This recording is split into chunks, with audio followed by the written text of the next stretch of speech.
He loves you unconditionally.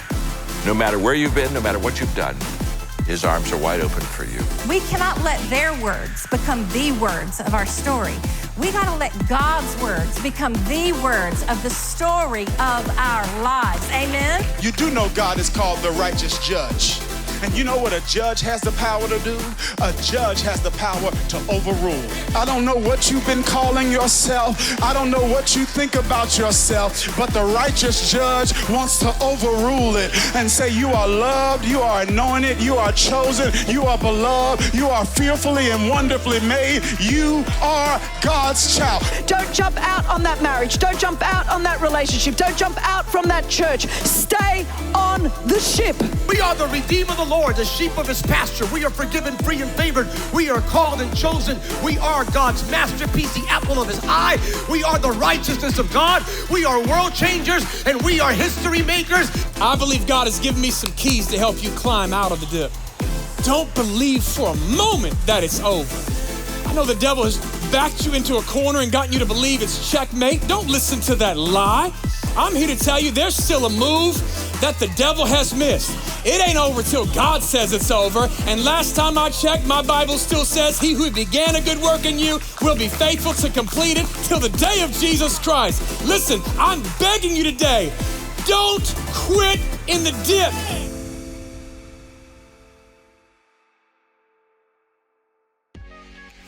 I can't believe it. Today is launch day for my brand new book, Don't Quit in the Dip.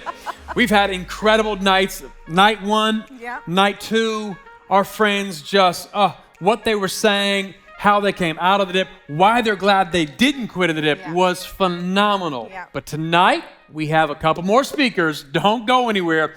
Text your friends right now. Tell them they need this. This might just be what they need to get out of the dip. But if you've not yet purchased your book, go anywhere books are sold and buy your book.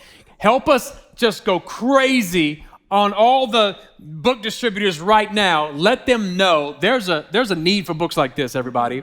There's a need for people to hear about the love of God and the hope and the healing that comes in Jesus Christ. Your friends, they may be stuck in a dip right now. Think about it. Faces are coming to your mind right now of people who are stuck in a dip. They need to get out. They're desperate. Let this book be the lifesaver. I was going to throw the book. That's probably not a good idea.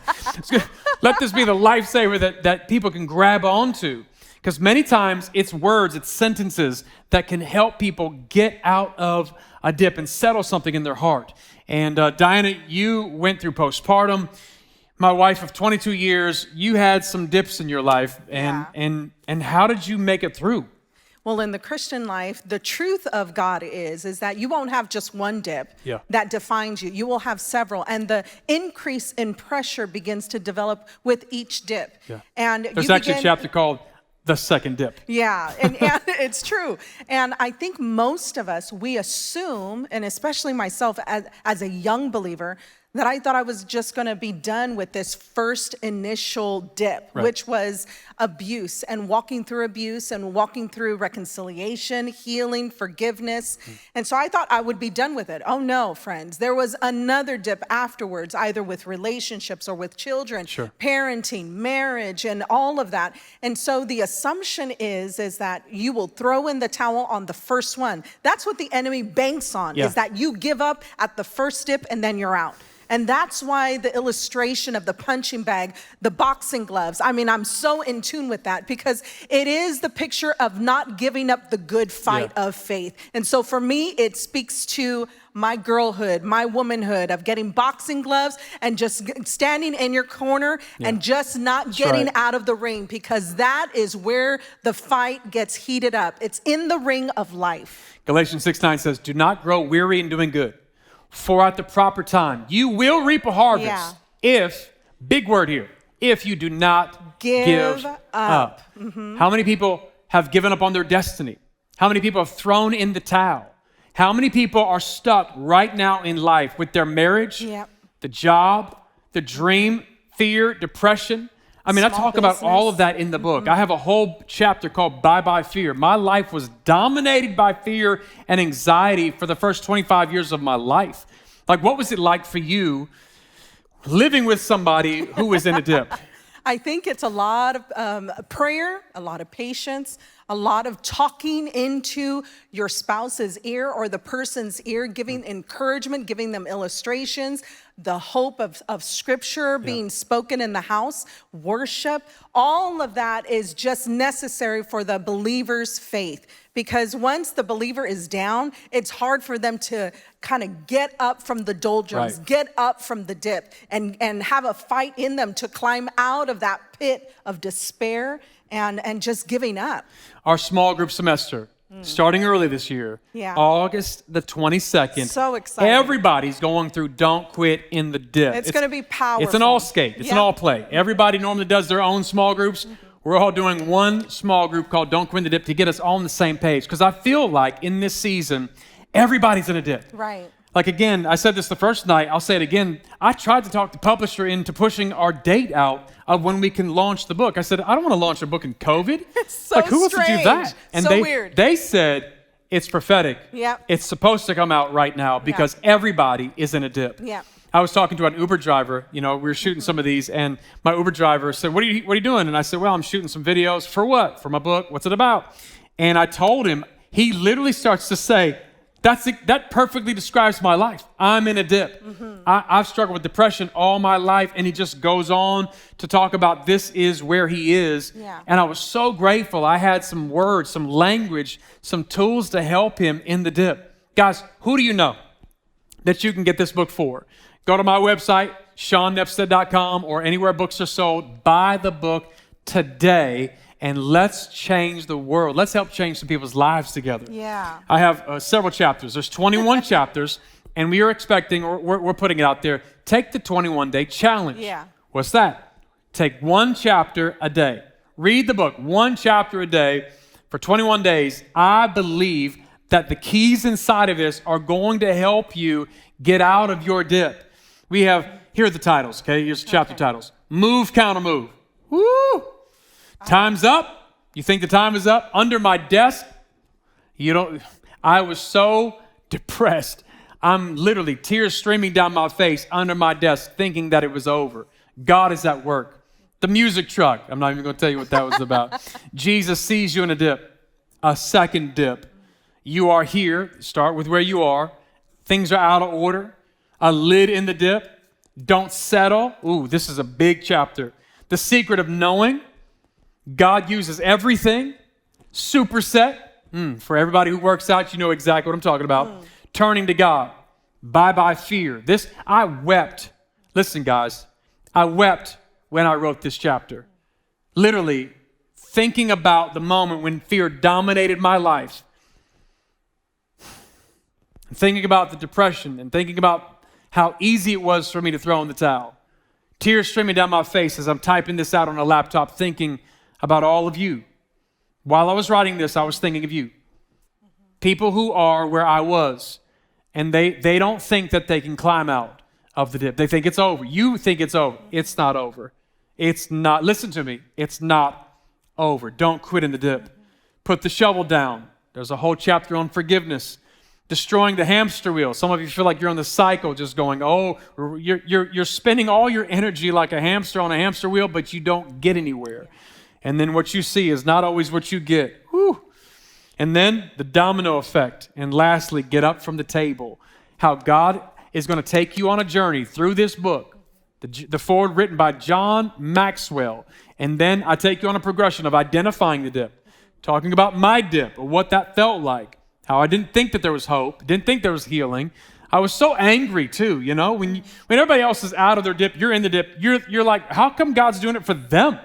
How come not for me?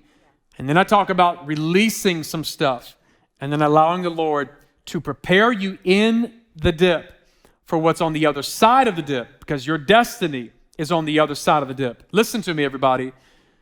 Don't quit in the dip. Yeah. There are people waiting for you on the other side of your dip. And I don't know where some of the people in our church would be had we quit in the dip a decade ago. There are human beings, babe. There are marriages that were going to dissolve, or people that never would have met. They went on to have children. Yeah. And the only reason these kids are They're alive right now. Like they exist. It's because we didn't quit in the dip.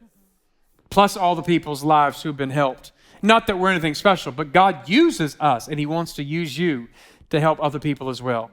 Today, you're going to hear from some of my good friends, and this is going to encourage your soul. And as they're talking, pick up your phone and go on the internet and buy the book right now. Welcome back, everybody, to Don't Quit in the Dip. This conference is going to change your life. It's all based on my brand new book that's just come out. And if you have not yet purchased it, do yourself a favor. Go buy the book anywhere books are sold, and then think, who do I know that's in a dip right now? Which friend, which family member do I need to buy this book for? Because I feel like God's given me some key truths to help you climb out of the dip.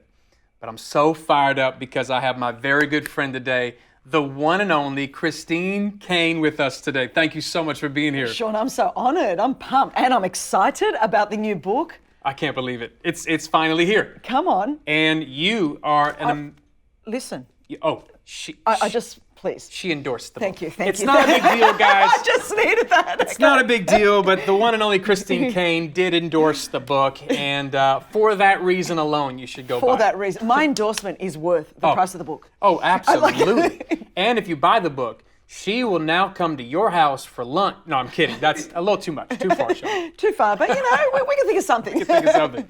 I'm so grateful for you. You are an incredible woman, a pastor, an author, the founder of A21, an anti-human trafficking movement, which we support and everybody ought to support. Your books are amazing. You're one of the greatest speakers of all time. Our church loves you. When you come, you've been a couple times to the church, they still talk about it. You've wrecked us. You know, when you come, you wrecked the place in a good way. We had to literally paint the walls and get a new roof because you preached the paint off the walls. And anyway, but today I wanted to ask you, somebody at your level. A lot of people look at somebody like you and think, oh man, I sure would like to be where she is. Oh, look at her. She's an amazing woman of God, and you are. But oftentimes, they don't know what you went through to get to where you are. So I'd love to hear your story of maybe a season or a time where you were tempted to quit in life. You know, I love that because I feel like laughing and going, you mean today? Okay, but let me use something that's probably more recent, because it's one thing to say, you know, when I was starting out, there was so many challenges and insecurities, and I felt like I was in a dip, and would God ever come through? And that's a reality for people, and I got through that, but that might sound far removed from people. So let's just say, here I am, by the grace of God, married to beautiful children, and married to the single most ravishing piece of masculine flesh on planet Earth. I would agree. Absolutely, he's awesome. Overseeing, you know, A21, 20 offices in 15 countries around the world, hundreds of staff, and the work of Propel in 88 nations around the world, and so much going on, television and books, like you said. Some people can say, okay, you might have had a dip back there somewhere, and that's so far removed from reality today. But let me tell you probably about the most serious dip of my life, which happened really around 2017 and lasted for a year and was deeply serious, which a lot of people would not be totally aware from. But it would be the only true time in 30 years of following Jesus where I had decided I think I could probably take my foot off the pedal. Wow. And it was that serious the whole time. I think Nick would testify to that. I had a couple of deep things wound me. And it's interesting what will put you in a dip. That's why whoever's at this conference watching this right now have got their own story of what got them into a dip. And sometimes you don't expect it. What happened in my case was I felt a personal betrayal from a friend that was close to me. You know, the scripture says, it would have been better if my enemy came against me. But when it was my friend that we went together to the house of God, you know, David says, it just gutted me that my close friend would just turn. And I think a lot of us in the last couple of years, some of our friendships and relationships were like, what happened? Like, what just happened in that case? And I think whenever there's chaos and conflicting opinions and views about things, you could just go, I don't even know what happened. And one of those happened to me. And it was just so deeply painful. A lot of people see me and go, Chris Kane, bold and strong and thick-skinned. I am very thick-skinned, but extremely tender-hearted. And so, you know, Eugene Peterson says, that when you get kicked in the gut, it'll knock the wind out of you. He takes one of the Psalms and rewrites it, but someone's got to be very close to you to kick you in the gut. So in my case, you know, someone may be writing something not flattering on Twitter is really not going to worry me. I'm probably not even going to see it. It doesn't matter. But when it's someone close, I think it just triggered so much of some of the pain of my past of being abandoned at birth, rejected, abuse. I think some of those things, this betrayal, really played into that place. And I think for all of us, we're on a constant journey of emotional healing.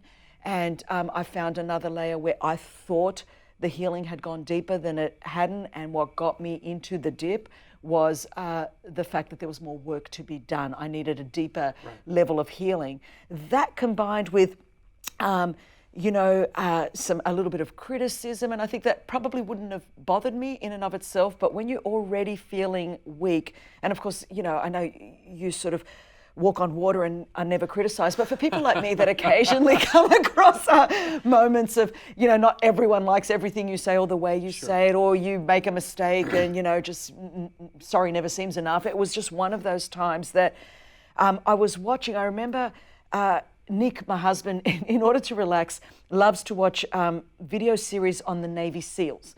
And so he was watching this series on Hell Week.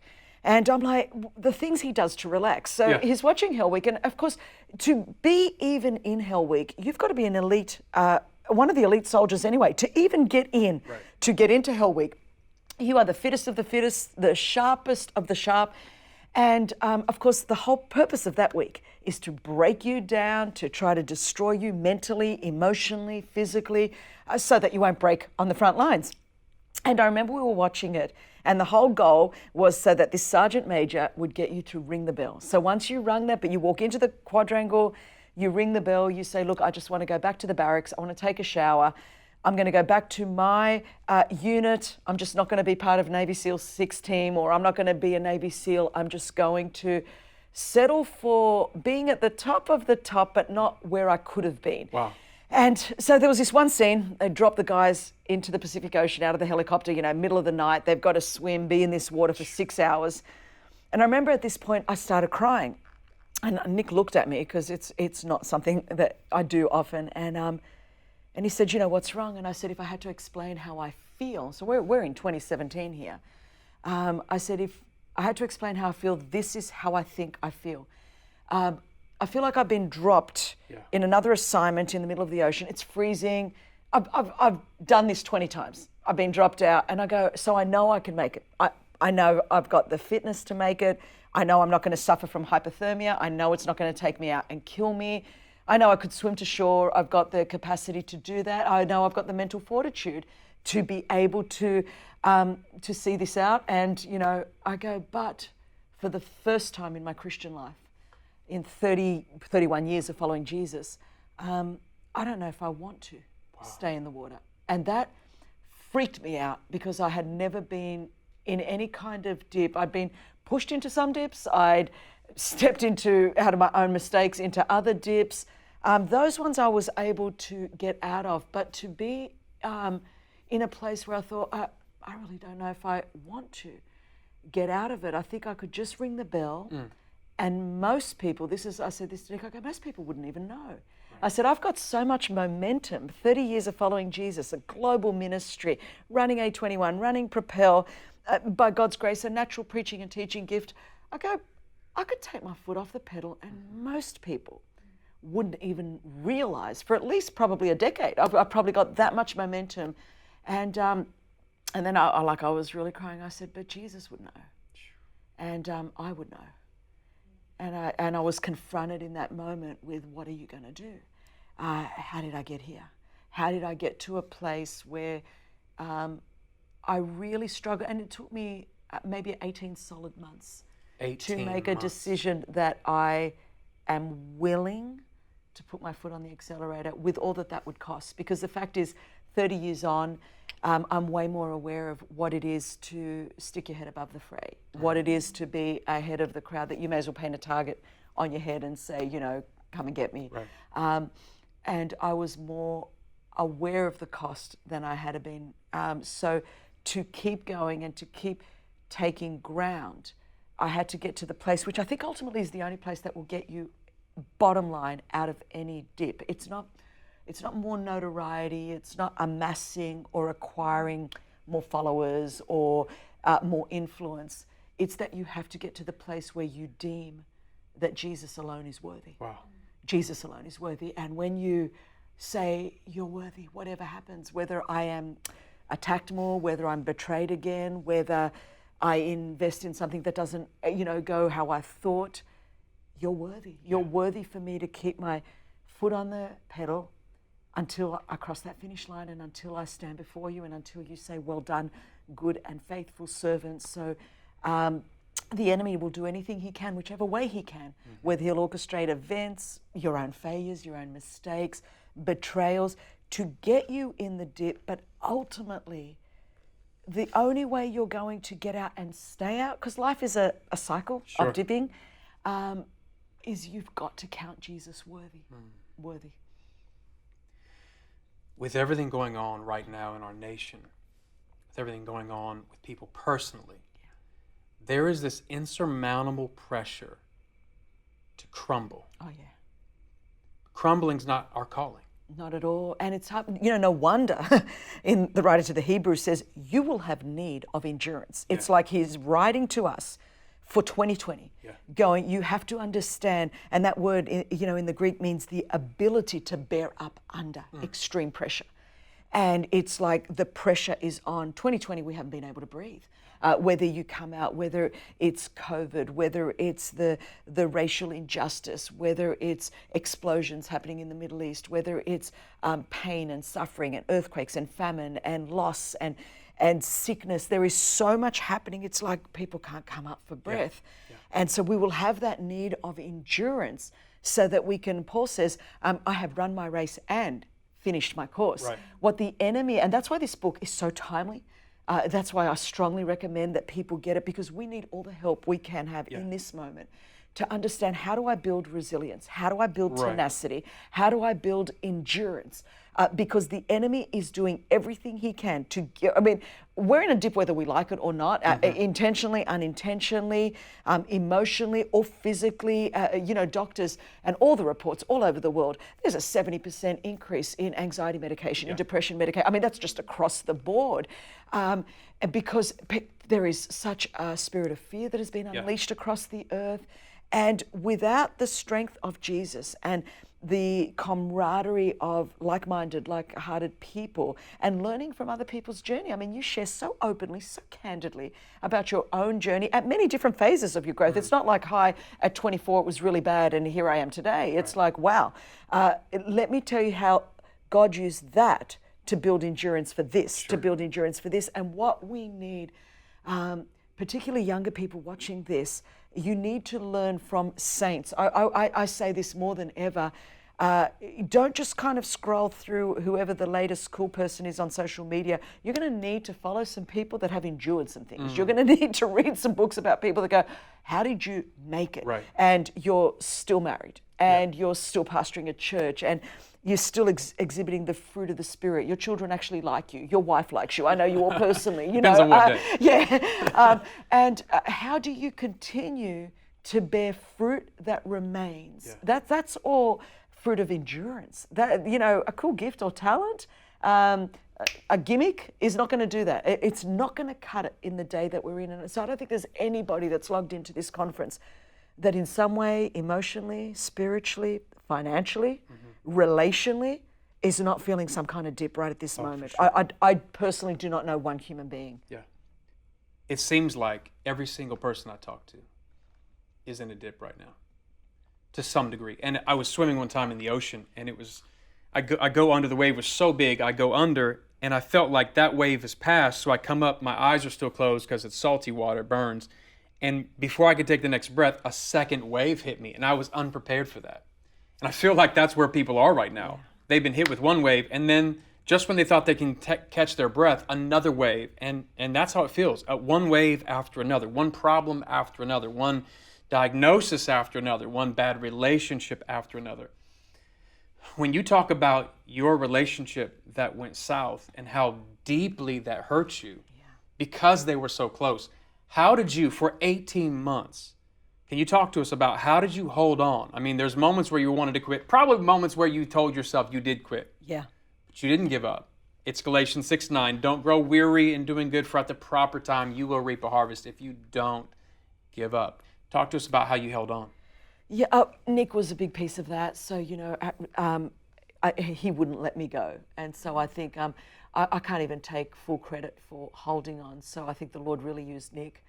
And some of the basic spiritual practices, I thank God for 30 years. Sometimes we think, basic spiritual disciplines. Get up, read your Bible, whether you want to or not. Yeah. Journal, whether you want to or not. Stay in church, whether you want to or not. Stay in a community group, whether you want to. These were the things that saved me. This is what I've become more passionate.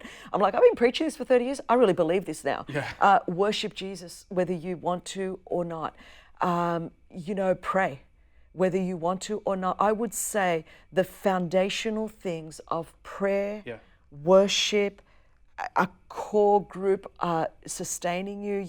Even the man that was crippled, he wanted to get to Jesus, he couldn't. He needed 4 friends to lift him and cut a hole through a roof. And I had a period of time, Nick, a very dear friend, Lisa Harper, really in that season, next to Jesus, what walked me through, would call me 8 times a day. Yeah. Literally, because it's just like I did not know if I would get through. It had so deeply triggered some unhealed wounds in my life that I just did not know. Yeah. I couldn't even think straight or lead straight in many ways. And, Nick really stepped in, made a lot of adjustments at work so that he could continue, the ministry could continue to go forward. And it was just so deeply wounding to me that I just didn't even know. And then just having on top of that, to have been misunderstood professionally or misrepresented, and I happen to read, which I normally don't do, a blog by someone that doesn't even know me, that has never even met me, that has never even read, probably never even listened to a message or read anything, and you allow that to get into your spirit. And so there are things, this is why people need the book, there are things you just don't do when you're in a dip. One of them is read that sort of stuff, and there are things that you need to do. So doing the things I knew to do, even when I didn't want to do them. It's a little bit like a boat drifting, and man, you got to go, that anchor's got to go down again. Right. And I found the things that were, Jesus is this hope we have as an anchor for our soul. But I had to stay anchored to him through his word, worship. I would listen to worship music. I mean, I couldn't even trust myself with my own thoughts. So I would have to have the sound of worship in the house if I was traveling, in my earphones. Stephen Furtick's done a few kind of like, you can do it motivational 6-minute. I would just play them, play them nonstop. God, do it again. I got my fight back. I'm going to fight. And I would just play it 20, 30 times and just go, get that word, get those scriptures, get those declarations, the things that I knew to do, not wanting to do it, not feeling it, but going, I'm not going to survive if I don't. And that's why for me, God's word is living and active and sharper than any two-edged sword. But sometimes you need people, you need books to get that into you. Feelings are fickle. Very. They're up, they're down. You can't lead based on feelings. Choices lead, feelings follow. It's a great principle for us to learn, and it's great to learn this stuff when you're not in a dip. So when you get in a dip, you actually have what you said, these routines, these disciplines that kept you going. I think also many people are afraid that they don't think Jesus sees them in the dip. Right. They start, it's an SOS message like, does he know where I am? Totally. Like, does he even know my address? I love the story of Hagar because she didn't ask for this, but Abram and Sarah, they can't get pregnant. Sarah comes to Abram's like, hey, why don't you just sleep with my maidservant? And he doesn't put up a fight, that's awkward. And so she becomes pregnant.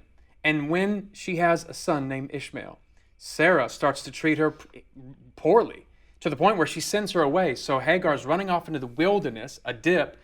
She's crying out. Her son's probably about to die. She's crying out. And that's where the Lord spoke to her. Spoke to her in the wilderness. And she actually gave the Lord a new name.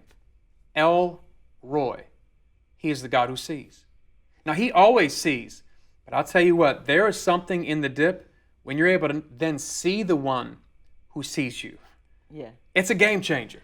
Absolutely, absolutely game changer. And the enemy will do everything that he can so that you feel like you can't see God. Or, you know, though I walk through the valley of the shadow of death, the psalmist says, you're with me. But I think when you don't feel the witness of God, and I think in my case, I had to get to a place, and it's a hard thing to say, where I think, and maybe someone watching this today feels the same way, I think I was harboring an offense towards God because I thought, how did you let me get here? Wow. I've done all of this, and I probably wouldn't have articulated it in the moment, but in retrospect, I think I didn't start to sense or see God in the dip until I could acknowledge that I was offended at God because I was in the dip. And I think sometimes some of us, and even in this season, we think, hang on, God, I started that job or I started that ministry. Some people planted a church in March and then went into lockdown. It's like, are you kidding me? And now here I am. And we don't want to say it, but deep down, it's like, how did this happen? Like, you let this happen. Like, where are you in the midst of all of this? And so you've got the emotion of the hurt, and you're wondering, where are you? And then, you know, days become weeks, weeks become months.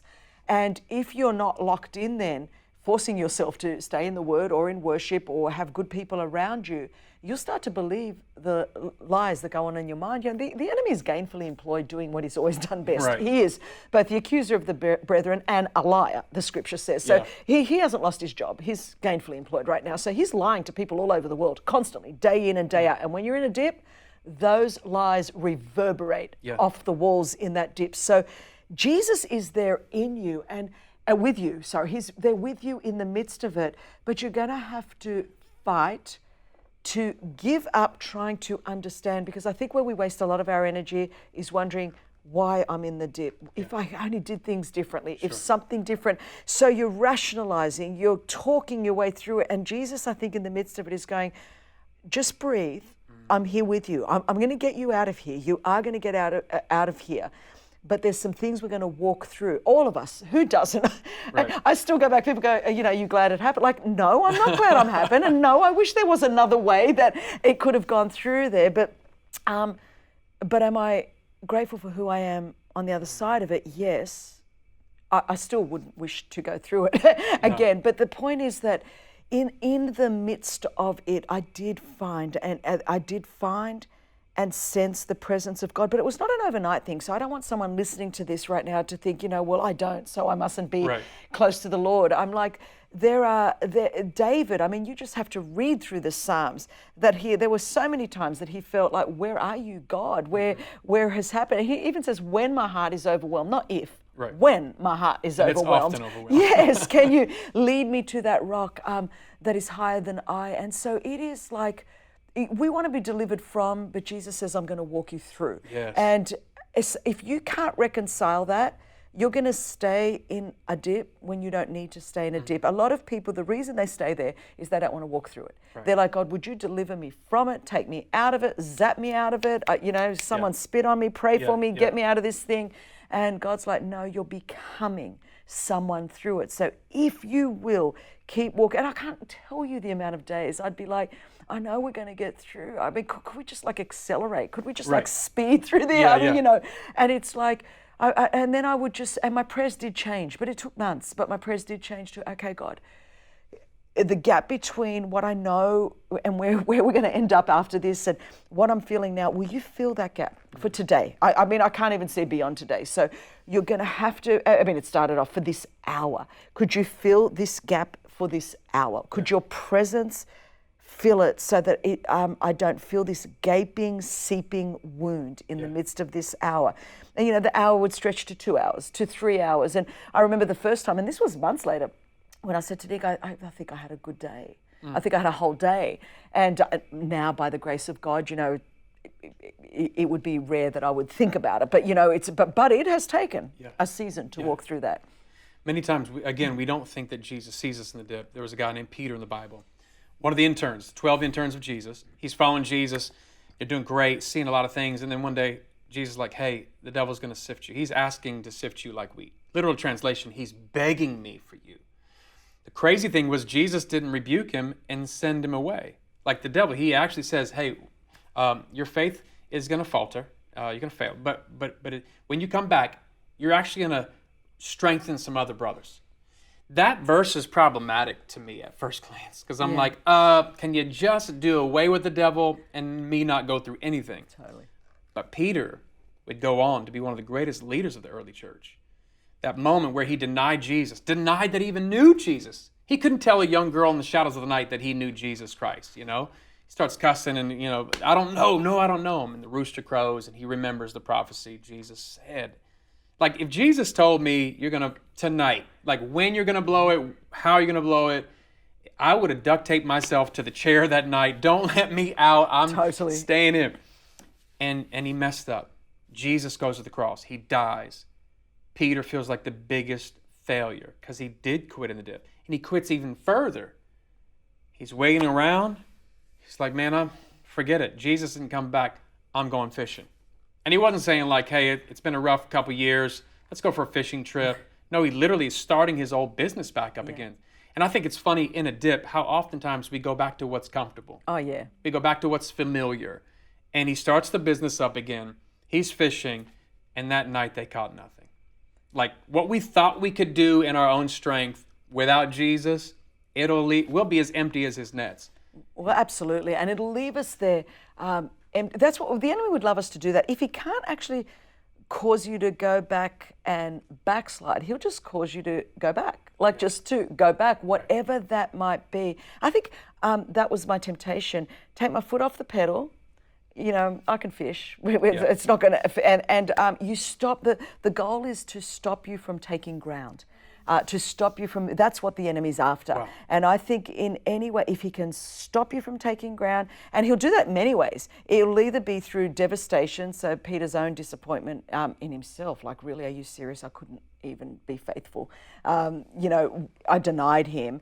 And so there's that. So the guilt, the shame, the condemnation of your own failure, it will keep you there. You go, I can't take any more ground. I'm not even worthy to take ground. I shouldn't be taking it. So you just go back to what you know. Or you become so successful at a point because that was your measure of success. It wasn't God's assignment for your life. Wow. But when you have your measure of success, so if you spend so much time looking through social media or comparing with other businesses or ministries or whatever it might be, you go, man, that is my goal. And God's like, knock yourself out. That was never my goal for you. Yeah. My goal for you was here. But you go, so that probably puts more people in a dip almost as failure or, kind of some sense of a mistake or a betrayal or a hurt. I think a perceived level of success that still, spiritually speaking, is the equivalent of empty nets because it's what you can do. Yeah. That's my goal. That's how much I could. And God's like, wow, I had the exceeding abundant above and beyond. It was here. I had your eye couldn't see, your ear couldn't hear, nor has it entered into your heart, but it's here. Yeah. But you thought you peaked here because you got X amount of followers or because X amount of people came to your church or your business reached X amount of revenue. Wow. Yeah. And you're actually in a dip. You look successful, you look awesome. And that would have been me. Most people would have probably applauded, like, man, Chris Kane's running A21, Chris Kane's running Propel, Chris Kane. And I could have stopped taking ground 10 years earlier and going, well, I've done more than most women have done for the kingdom and no one really knows. But it was 2017, I stopped. And nobody would know. That is more deceptive in many ways. That's settling because I'm good and I don't want to take any more risks. Yeah. So it's no longer about the cause of the king and his kingdom. It becomes about my comfort. It becomes about my ease. It becomes about my own provision. And really the root of that is selfishness and greed and indifference. And I'd say when, Jesus talks about the 7 churches in Revelation. I mean, in 2020, we ought to be thinking that, there's either your heart's gone cold, Jesus is no longer your first love, your comfort is, your ease is, your stuff is. But a lot of us end up in dips, I think, in so many different ways, and we don't even realize it anymore. The minute you forget that we do not war against flesh and blood, but against, powers and principalities, and that this is a spiritual battle. We've got to not forget that in 2020. And I think some of us are just so overwhelmed by the waves hitting us, even naturally, that we have forgotten that this is, we've got to get above this. supernaturally. And the only way spiritually to get out of a dip is, the Bible says those that wait upon the Lord shall renew their strength. Yes. That will mount up on wings like eagles, will run and not grow weary, walk and not faint. So I do believe in 2020 we can run and not grow weary. We can walk and not faint. And the resistance of the wind causes the eagle to soar above the circumstances, and they don't exert their energy flapping their wings. They glide above it. And I've really pushed with our team this year. Go, man, the only way we're not going to kind of stay in a ditch this year, we're going to catch that wind and glide above this whole thing. Whether it's you or Peter who felt like quitting, there's a whole chapter in the book called "Don't Settle." Right. Because he did settle. He was one of the 12 interns for the first 3 years. They saw Jesus come on the scene and just catapulted into that scene in that day. And then for him to quit, to go back to fishing, the devil was attacking him, by literally sifting him like wheat. Yeah. But could it be that it was because the devil knew he was a threat? Like, the devil's not afraid of who you are, he's afraid of who you might become. Totally. If you connect to the purpose of God and learn the lessons God's trying to teach you in the dip, Jesus is on the beach and he yells out, "Hey guys, how's fishing?" And they're like, "It stinks. We haven't caught anything all night." And Jesus is like, "Hey, I got a great idea." They don't know it's him. This is just a random figure on the beach. "Hey, why don't you try throwing your nets on the other side of the boat?" Okay, these are professional fishermen who grew up on these waters. They didn't catch anything all night. And they're thinking in their minds, like, if there was any fish in here, we would have caught them. Totally. Like, we kind of know how to do this thing called fishing. So thanks, random stranger, but no thanks. But somebody in the boat just says, "What's one more cast?" They throw the nets over. The Bible says they have so many fish, their nets begin to break. And I love that. For some of you in the dip right now, you need to ask yourself, what's one more cast? Because our nets represent our lives. We will be empty without Christ. Peter jumps out of the boat. Peter goes overboard again, sloshing through the shallows. And I love John because John wrote it. And he was like, Peter jumped overboard while the rest of us rowed the boat to shore. Like, go ahead, Peter, we'll do the work. But he knew it was Jesus. Yeah.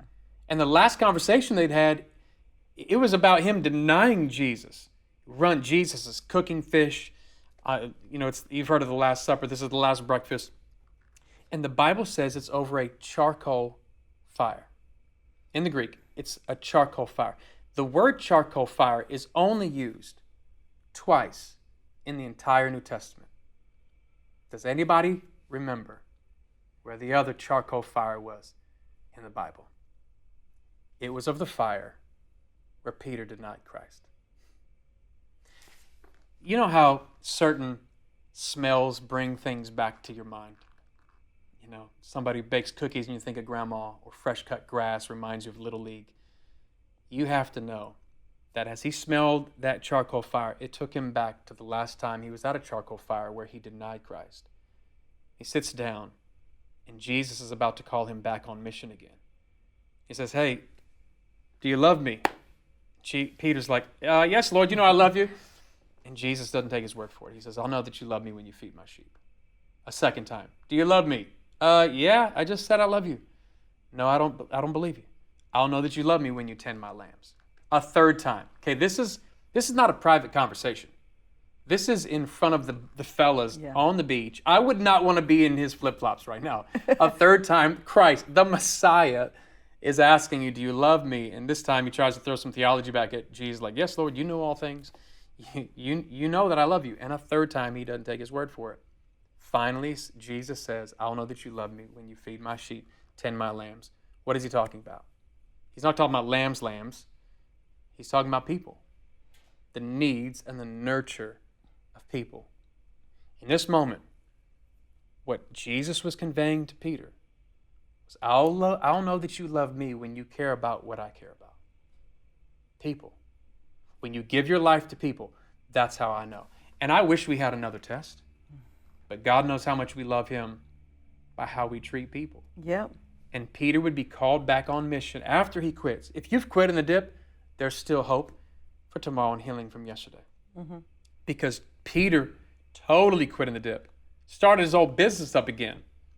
And then Jesus would call him back out of the dip and he would go on to change the world, write books of our Bible, and billions of Christians now have been blessed because he didn't quit. Tell me why you're glad you didn't quit in the dip. The same thing, people. I was just thinking, before I came to do this session with you, just looking at over 100 people rescued during this COVID season in A21, all of the cases that we're working on, the hundreds of thousands of people that have been reached. And that to me is, I love what you just said, because it is all for the sake of people, because Jesus cares about people. Like, if it was just me and Jesus, well, he could have taken me home, and I'd be happy. So when I talk about that he alone is worthy and the assignment he's given me to do. He said, I think he says to us in the same way that he said to Peter and to all of the disciples, follow me and I will make you fishers of people.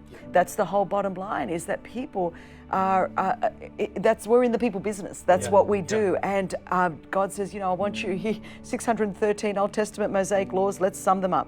Love God, love people. That's not complex, this whole deal. And I think that, part of how you get out of the dip, and I think this really helped me in this recent season too, it was being conscious of how many people. Now, I don't want to put the pressure on people that go, okay, I'm dying here, and all the pressure of people. You need to go and get help if you need to go, if you need to have counseling, if you need to have a break. I mean, that is a reality.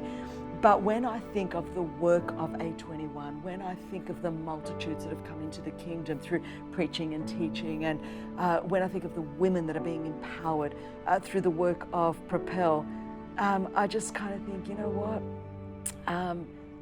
Not today, Satan. He didn't win. And when I just have that sense of, man, I almost didn't get through, Nick would be like, Chris, it's okay. The devil on his best day didn't take you out on your worst day. Wow. You're still here. Wow. I'm so glad that you didn't quit in the dip. So am I. I'm so grateful. We need you, and we need people like you. If you're watching this at home, in your car, on a jog, wherever you're watching it, don't quit in the dip. There are people waiting for you on the other side of your dip. They need to hear your story about how you made it through. They need to hear your testimony. And I know it doesn't look good right now, but God can use all things. He's going to work all things together for good to those who love him, are called according to his, ready for this? His purpose. He's got purpose for you. Don't quit in the dip. This is not the time to throw in the towel. This is not the time for the divorce. This is not the time to take your life. It's not the time to settle in the dip. And if you've not yet purchased the book, listen, go buy the book right now. You got to get the book, because I feel like my story is going to echo with your story, and God's going to give you the keys to get out of the dip.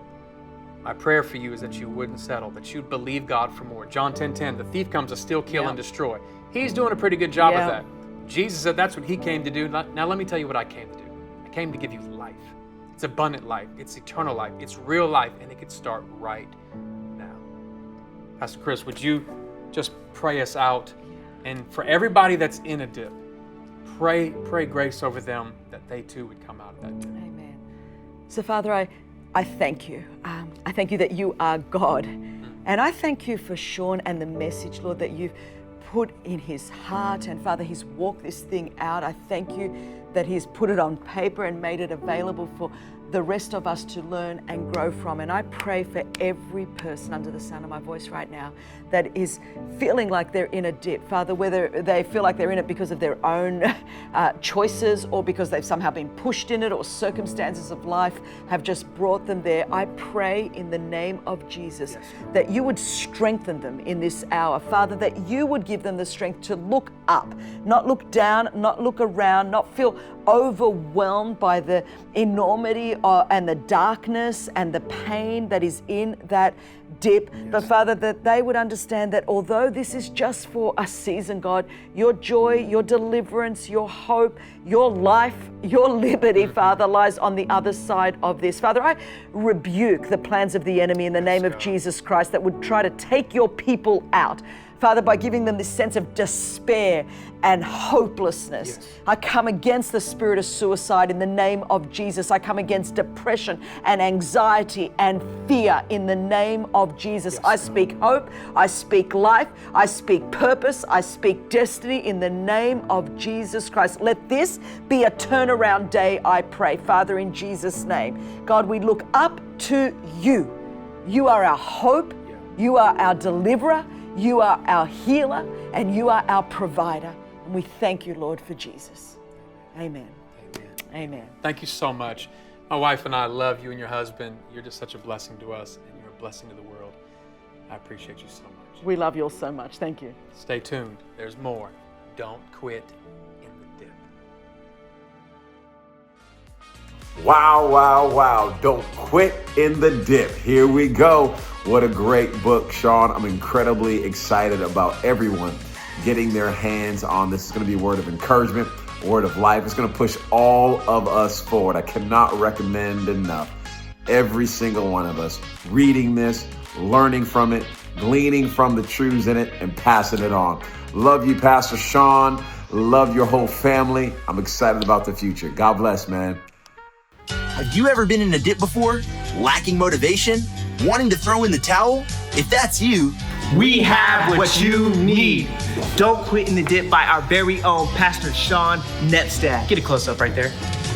Let me tell you, ladies and gentlemen, you got the nice baby blue cover with the dip in red. And let me remind you, this is hardcover copy, and it comes with 21 chapters of pure wisdom. If you're in the dip, there's only one thing that's gonna get you out. And it's this book right here. But it's more than a book, it's a lifestyle. Do you have any annoying flies in your house that you can't get rid of? Don't Quit in the Dip makes for the perfect fly swatter. Is being short negatively affecting your life? Don't Quit in the Dip is the quickest way to increase your height and give you your confidence back. Does quarantine have you bored and wanting a little more outdoor fun? Lucky for you, Don't Quit in the Dip is a perfect frisbee. It even doubles as a great ping pong paddle. Don't have any oven mitts? We got you covered. Thank you.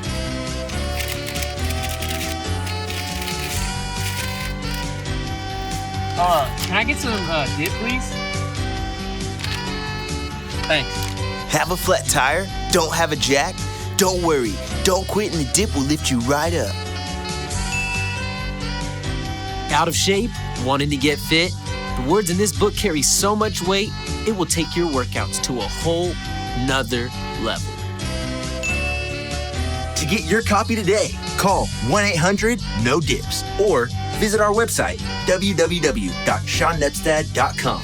That's www.seannepstad.com. And in case you didn't hear me the last two times, that's www.seannepstad.com. This book may cause gladness, joy, overwhelming sensations of happiness, and in rare cases, smiles.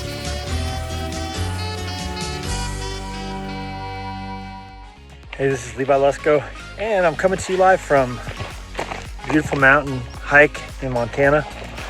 And wanted to congratulate my friend Sean Nepstad on his first book, Don't Quit in the Dip.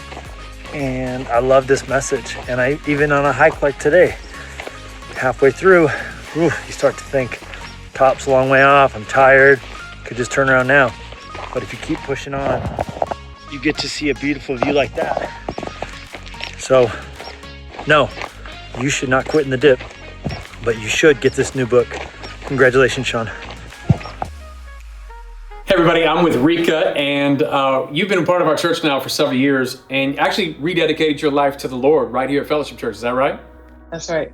My husband and I found Fellowship Church when we were really in a dip in our marriage, in our lives, and we kind of dove right in. We jumped on the Dream Team.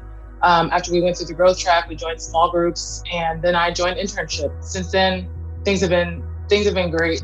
Overall, has made me to be a better person, a better leader, and really motivated just to be around so many people with such the same vision.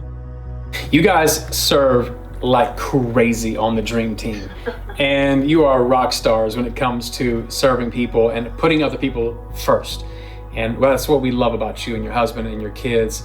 You have recently started a brand new nonprofit organization to serve people further in the community. It's called Share Community, and we have 3 different programs. So one of them is Adopt a Block, and what we've done is essentially adopted the block in Antioch, and we have picked up over 3,000 gallons of trash since we've been there. Another one is Adopt a Senior Home, and right now because of COVID, we can't go in, but we've been collecting items from other places and giving them to the senior homes that are in most need.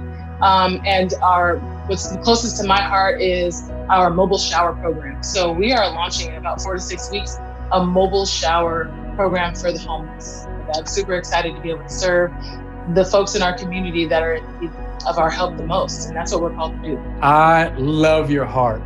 I love your heart. I love your passion for people. I love your passion for Jesus. And you're always thinking of others. And so I know it's kind of, you're in a dip right now, even just getting a ministry like this off the ground. And so what we're going to do here at the Don't Quit in the Dip conference is we are giving you $5,000 to help you with these mobile shower units for the homeless, because we love you. It's amazing. Thank you so much. Thank you so much. We are forever grateful. I mean, there's nothing that we could do better than serve those around us and serve those that we're called to. That's what we're called to do. Thank you so much, Pastor Sean. Thank you, Fellowship Church. This is something that is so needed. I don't know if you know, but there's no homeless shelter out here. There's not one in East County at all. And so I talked to this gentleman a couple weeks ago, Pastor Sean, and he hadn't had a shower in months. Could you imagine? Well, I know that you're going to not just provide a service, but you're going to love them to Jesus. And I know that's your ultimate goal. And for that, I'm really grateful. We need more people like you. Thank you so much, Pastor Sean. We love you. We love your family. We love Fellowship. It's our home. It's where we started. It's where we'll stay. And we just want to serve God's people. That's your heart. That's our heart too. Sitting here thinking about my friend Sean Nepstad's new book, Don't Quit in the Dip, mostly because right there is a sign that says dip. There's a dip coming up in the road. What am I going to do? Well, I can tell you what I'm not going to do. I'm not going to quit in the dip, because you get run over if you quit in the dip. A lot of us have dealt with dips in life, and Sean writes about it, and I think you need to get the book. Nobody understands how to walk through fear, doubt, depression, and anxiety and come out on the other side and live to tell a story about it. Nobody understands that more than Sean. He wrote an incredible book about it. Get 1, get 2, get 10. Give them to your friends, because everybody is, they're either pre-dip, mid-dip, or post-dip. We've all been in a dip. Just don't quit. Well, our Don't Quit the Dip conference has been amazing so far, and you guys are in for the biggest treat of your lives. I want to introduce to you my good friend, Dr. John Maxwell. You know, in my phone, you're literally in the contacts as Dr. John Guru Maxwell. And I know you hate that term. I hate it. But God has graced you with this crazy, unique ability to add value to people. And you have changed so many people's lives. 30 million books sold, probably even more than that.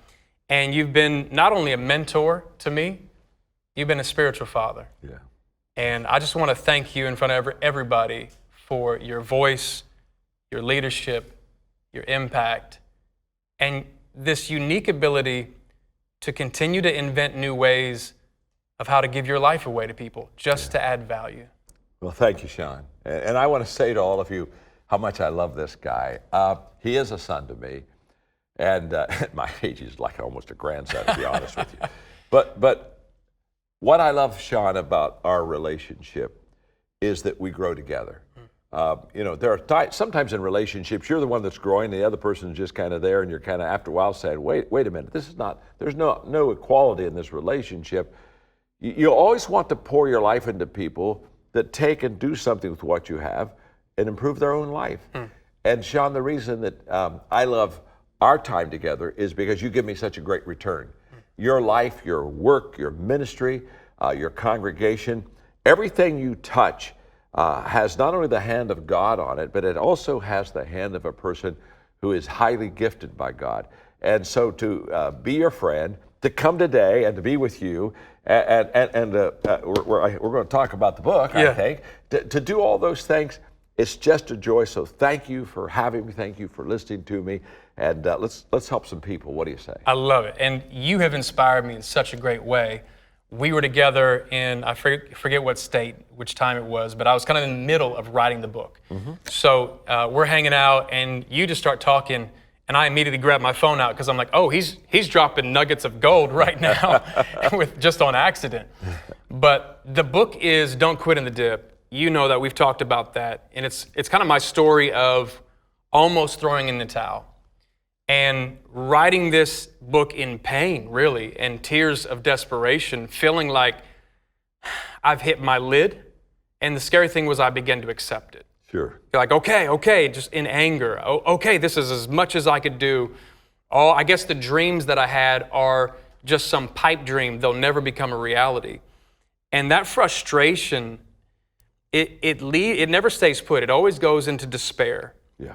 For me, we were so desperate, I thought it was never going to change. And with tears streaming down my face, I cried out to God, there's got to be a better way. He did change it. And he's given me some keys to help other people get out of the dip. And you have this incredible ability to help people get out of their dip. I wanted to ask you a few questions of, sure.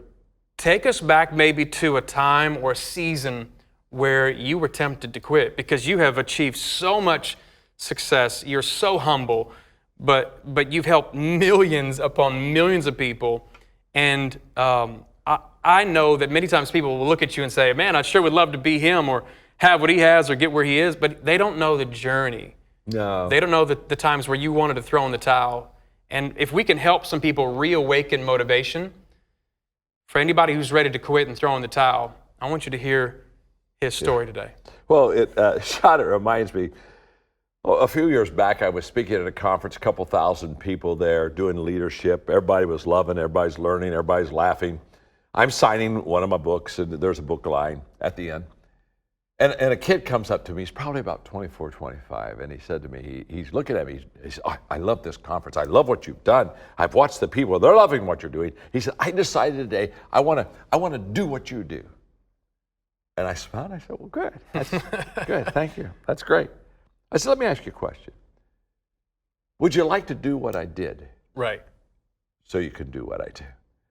You see, Sean, a lot of people want to do what I do. A lot of people want to do what you do, but what they don't want to did what you did. Right. So they can do what you did. And so we don't have a do problem, we have a did problem. And I tell people, don't do, go back to the did. If you can do the did, you can did the do. But if you don't do the did, you just are in a bunch of do-do, okay? It just isn't going to work. And what I was saying to him that day, what I'm saying to you, what you know, you put it in your book so beautifully, is that everybody wants to quit. I mean, this book is for everybody. And when you asked me, okay, John, talk about a time when you wanted to quit.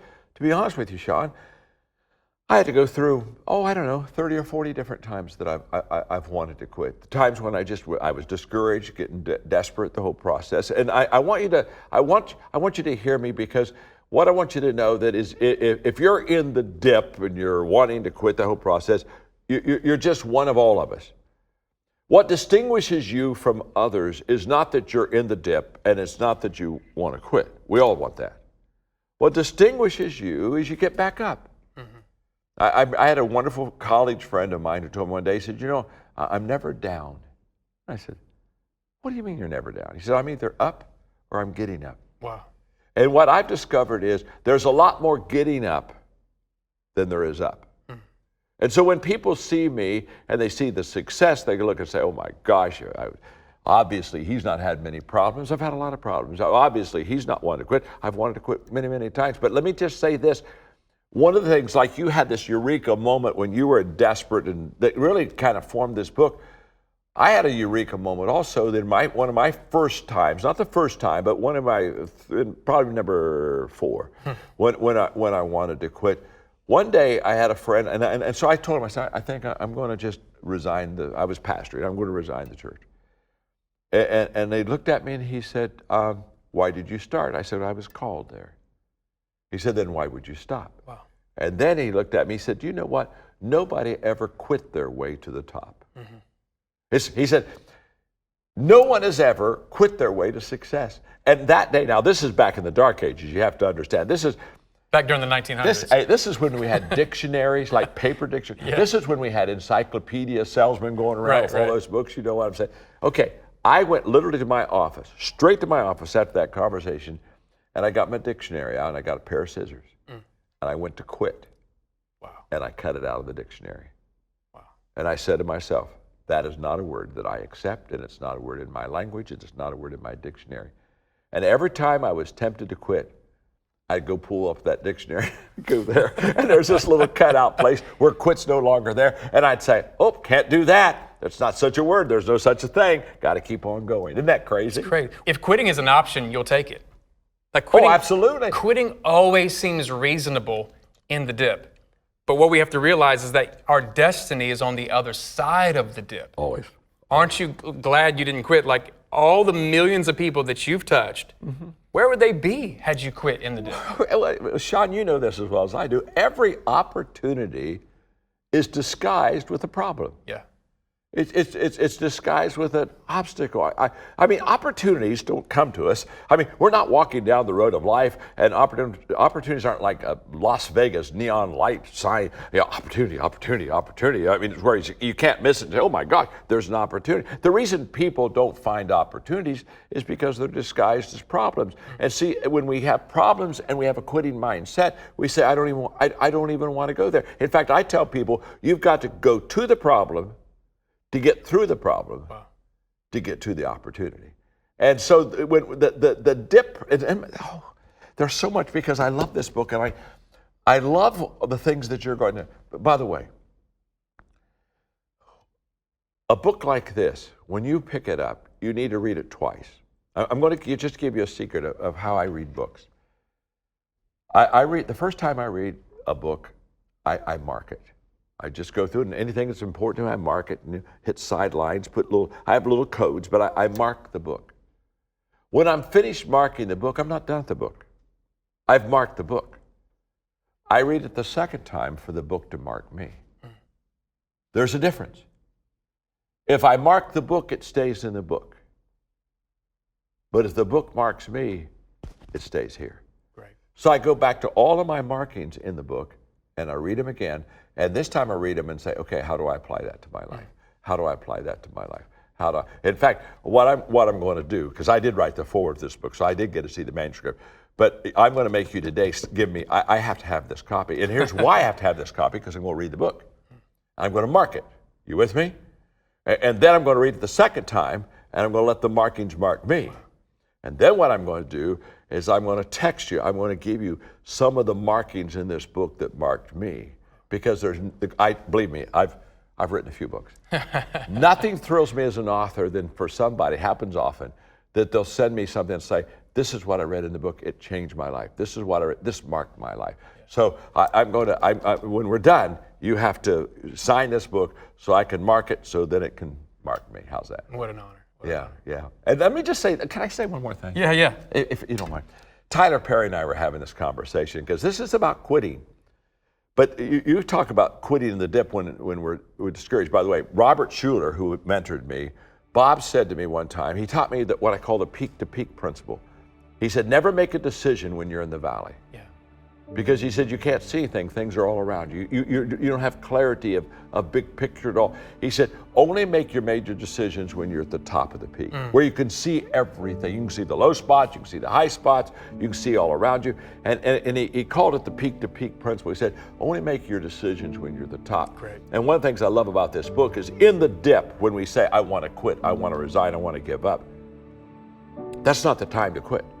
If you are going to quit, wait till you can see the total perspective, the big picture. So Tyler Perry and I are talking and having a conversation. It was a magic conversation for about an hour. We were doing something together. And he was telling me about his production business, the movie business. And in Atlanta, he built a studio. And he outgrew it quick because he was successful. So he built a second studio, outgrew it quick, built a third studio. This third one was so big, Sean, he said, okay, don't have to build any more studios, thank God. He outgrows it.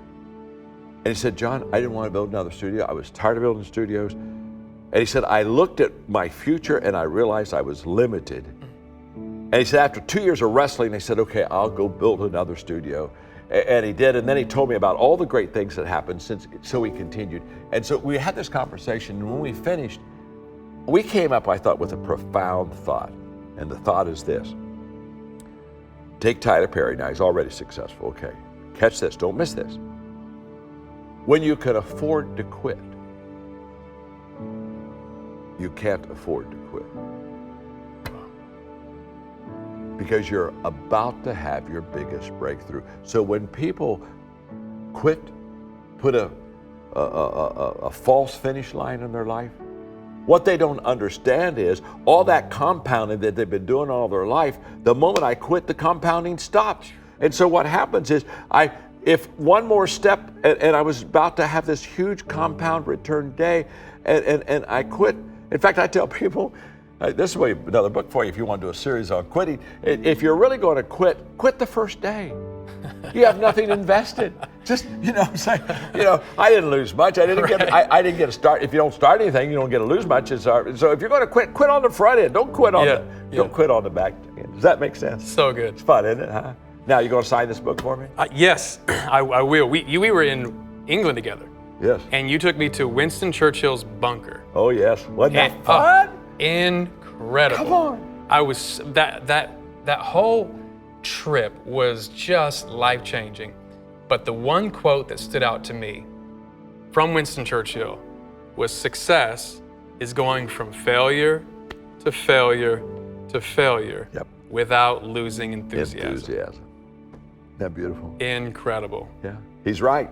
Yeah, and he was not a success at first. Oh no.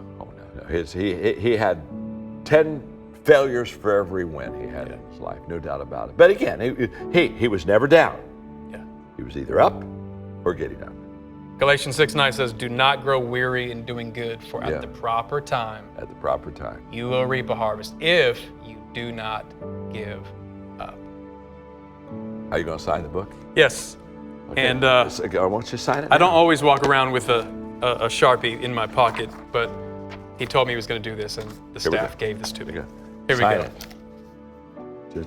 All right. This is my book, and while he's signing it, I'll read it, and I'll mark it, and then I'll read it the second time because it marks me, and then I'll either call him or text him and say, okay, this is what I learned from your book. And by the way, when you get his book, I encourage you to do the very same thing.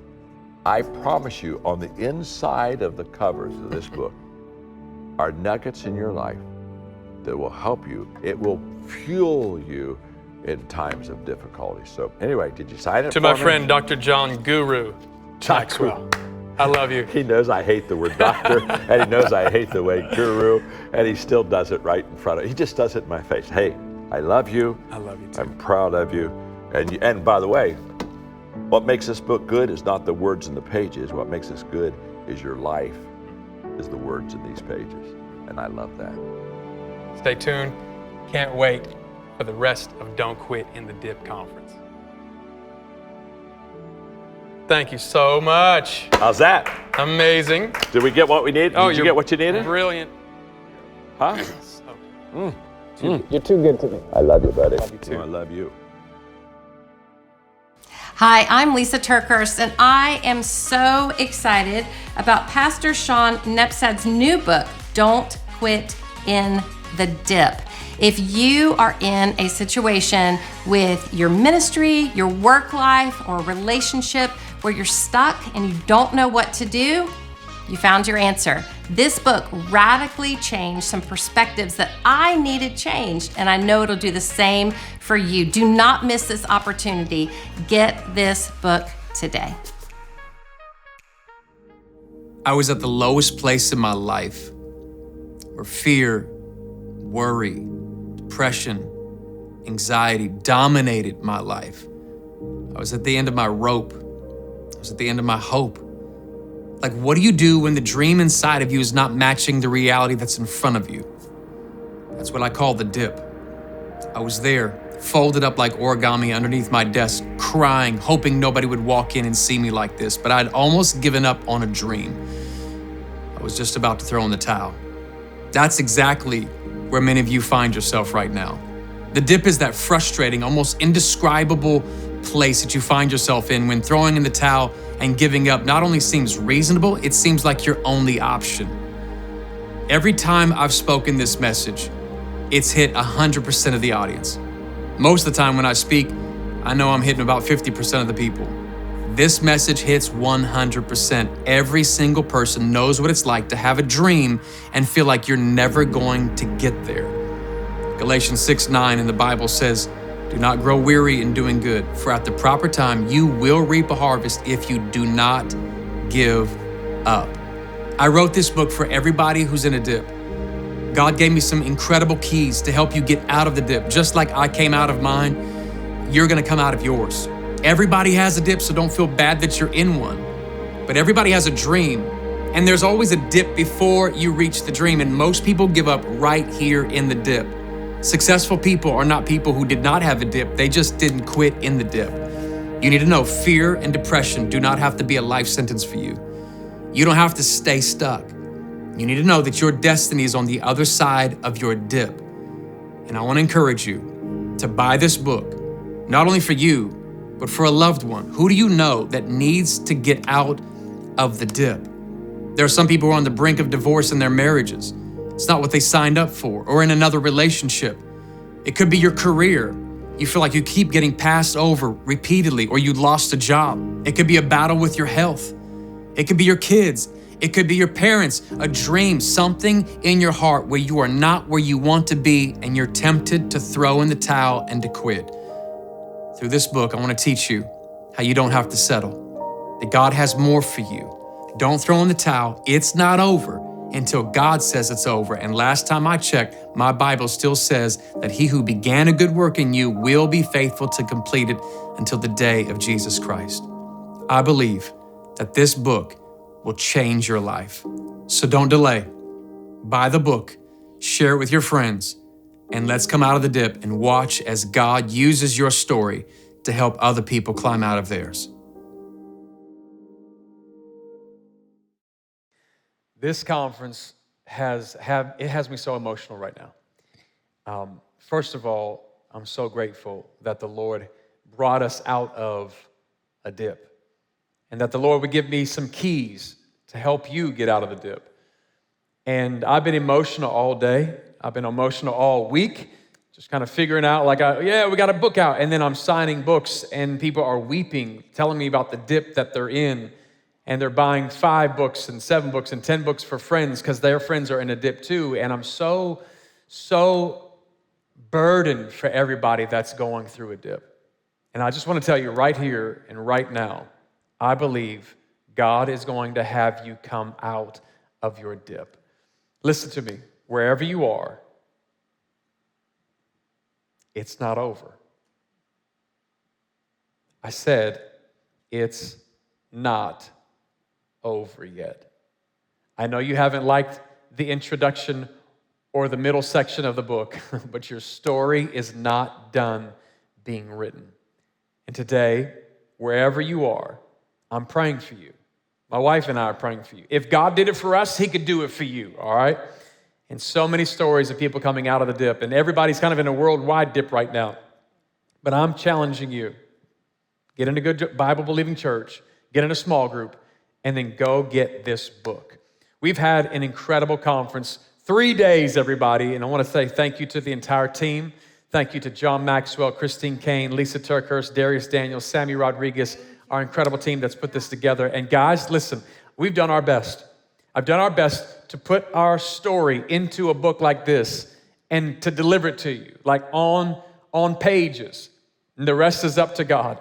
And so God's going to do whatever he wants to do with it. And I'm just saying, why don't you get the book for you, your friend, and over the next 15 minutes, what if we just flooded Amazon right now? What if over the next 15 minutes, we flooded Amazon and bought books? Even if you already bought a book, buy one for a friend, buy one for somebody else who you know is in a dip. Here's why. When Amazon gets flooded, they start promoting the book themselves to other people. So it's not just about selling books, it's about what people need to hear this message, guys. So over the next 15 minutes, what would happen if we tried to go number 1? Are y'all with me?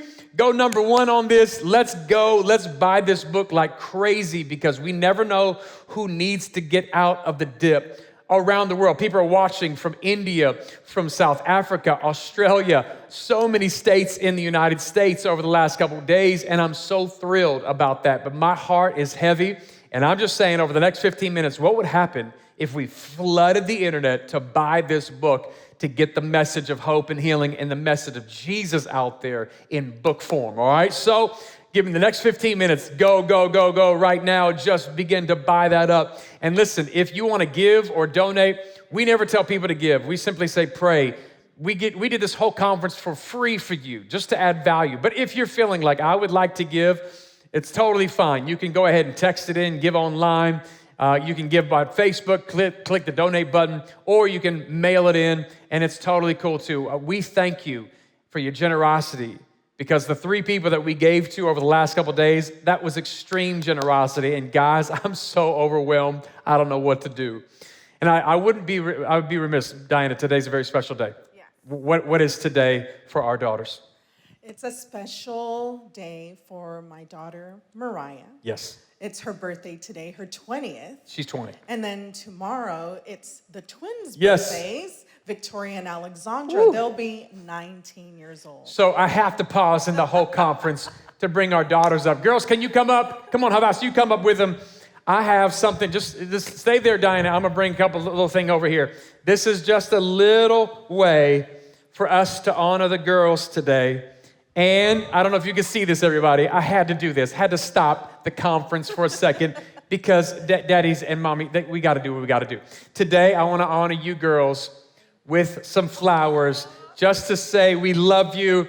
We know they've been so great over the last couple of days. When they told me like, hey, the book is gonna come out on August 18th, I was like, that's my daughter's birthday. And the girls were so gracious. They were like, no, Dad, do it. It's gonna be great. They were so supportive. And honestly, I could not have written this book without you. Let me just be really real for a moment. That mom and dad, we've tried our best to model for you what it's like to persevere through a dip. And you were there, you were little, and you probably sensed some tension in the first early years. And I'm just telling you, it's the grace of God. The grace of God, He didn't just help mom and dad out. He helped you girls out. And you girls have come out of dips of your own. And I'm so grateful that we as a family get to serve God. You love Jesus. You love God, and we're proud of you. And I just want to say that before the whole world, happy birthday. I'm so glad you were born. You've changed our lives. Mom, you want to say anything? Yes, I love you, Mariah. You are the apple of God's eye, but also mine. So proud of you, so resilient, so wise beyond your years. Victoria, you are my victory. And you have exemplified what it looks like to be a champion, to just push through and to know the purposes of God. And Alexandra, you love people, and you are a protector of people. And you are the epitome, all of you, my Hadassah at the end, who is so proud of her sisters. This is what our life is, and I hope that through our life example, you have learned how to keep fighting a good fight of faith. And that you never quit and you keep going in life. So proud of you, love you so much. You girls really are the best. So happy birthday from us. We're gonna celebrate like crazy in just a moment, but I wanna encourage you, again, go get this book for somebody. Yeah. Who do you know that needs this book? And this Sunday, we have a big announcement. You ready for a big announcement, guys? Big.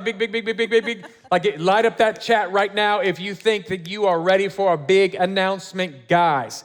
Put your hand up, rocket ship emoji, fire, unicorn. What, unicorn? Why unicorn? Yes, I don't know. We're all about the Just unicorns. throw something up there if you want this big announcement, because we can cut the conference right now. Okay, here it is. You ready for this? You ready? You heard it here, folks, first. This first. We have not gathered physically, how long has it been? Since March. 17 years. It's been since March the 15th. Guys, this weekend, we're doing an outdoor service in Antioch at 9 a.m. 9 a.m. only. Don't be late. It's going to be amazing. We have chairs outside. We're going to have physical distance. We're going to have worship. And we're going to try it out. It's an experiment. And we don't even know how long we'll be able to do this. Right. But guys, if it's 1 week or 2 weeks, we're planning for 2 weeks to try to do this for 2 Sundays at 9 a.m. You better light that chat up right now. And then pass it on to everybody that you know, because we want to just get together and worship God. It is so important. All right? So listen, this sign, this is our sign now. Like you saw it last week. You could probably barely see it. Don't quit in the dip. You're asking God, give me a sign. I just need a sign. That's your sign right there. Don't quit in the dip. Whether it's in your marriage, whether it's in your finances, your health, I believe that God has you. So go wherever books are sold and buy the book. Now, how many like these shoes? Anybody like these shoes? That's oh, girls, these shoes are, this is drip. Ooh, it's a little drippy. It's drippy. Okay, look, these AF1s that say don't quit. We made these. Erica in our church, on our staff, she is so talented. We made some for Chris Durso a long time ago, and then they finally gave me mine. They gave Chris Durso first, but then they gave me mine. So here's what we're gonna do. If you want a pair of these, we're gonna give 5 pairs away today. You say, Sean, how do we get them? Here's what you're gonna do. If you buy 2 books right now and tag 5 friends, pay attention everybody, buy 2 books right now, tag 5 friends about the book, and then tag me in the receipt, Sean Nepstad, at Sean Nepstad on Instagram. If you do that, we're going to pick 5 lucky winners who will walk, we gotta get your shoe size, and then you will walk away. We will hand make these that say, don't quit. Woo! I don't know what else to do, guys. We believe in this so much, and we want to have a little fun. I just love giveaways.